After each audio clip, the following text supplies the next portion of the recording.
welcome 132. Here's a quick demonstration on how I'm going to get the virtual machine to run. I'm on VM Workstation 14. I'll get access to 15 when I can. You'll see my evaluation period ends in 30 days. I want to create a new virtual machine. Click Next. I want to find the ISO file for this. My ISOs are located in my OneDrive under ISOs, and I want Windows 7, Ubuntu, Kali, Fedora, 10 Education. For the Azure, you can do Windows 10N, which means it doesn't have a media player, slightly smaller, or Education, Windows 10 Education version 1809.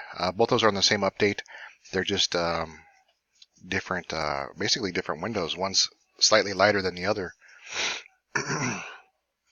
So with that, it's reading the disk. Once again, it is downloading. If you can see that here, I didn't have a local file of this. Maybe that would have been a little bit quicker. But at that point, I'll pause the video and wait till it's done. And welcome back. And the ISO finished downloading. Clicked Next. Windows product key. You can enter a product key sometimes with virtual machines, since we're only going to be using them for short periods of time and they might crash or blue screen. I will just leave that blank for now, unless you plan on keeping the virtual machine running as a real computer. So let's see that Windows 7 Pro, Windows 10 Education, password. I'm not going to put a password. That's going to be my username. Next. I need to enter. Yeah, it's fine. And then this is going to be the name of the virtual machine that is stored in your documents folder on your system. Next. 60 gig. I don't need a 60 gig machine. Let's say 30. Recommended size for window 60 gigabytes. Yeah, we'll say 30.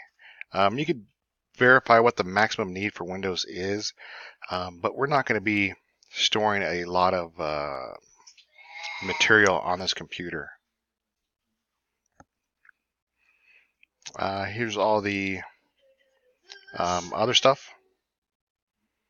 You can review what your computer is going to be, kind of like an overview of your computer. Finish, and it'll start constructing your virtual machine. So at this time, it's going to go through the Windows setup, and for this lab, all you got to show is that you have it's going to ask for all my devices: Apple, Corsair, Logitech, Bose, Corsair, USB. You can let it access to those. Mostly just your mouse and keyboard is what it really needs access to. But if you, like I said, if you plan on using this for a real computer, enter that key code, and you can basically work off this OS. This I should say computer that's really on this computer, and do all your homework on it. It's really quite incredible. When the virtual machine started coming around, there was not the ability to work inside a virtual machine, but now that's even quite common to see, sort of like Inception, a dream within a dream within a dream. That's three levels down, but we just go kind of 2 levels down and can get the same access. With that, I'll let the video go here. If you did hear interruptions, there were my kids in the background. But feel free to use this video as a reference. I will be making a Mac one also. If you do a quick Google search on how to install Windows 10 and VM Workstation 15, I'm sure there are videos out there that show you how to do the walkthrough, but I'm going to go ahead and cancel this. I don't need a Windows 10 machine. Yeah, that's it.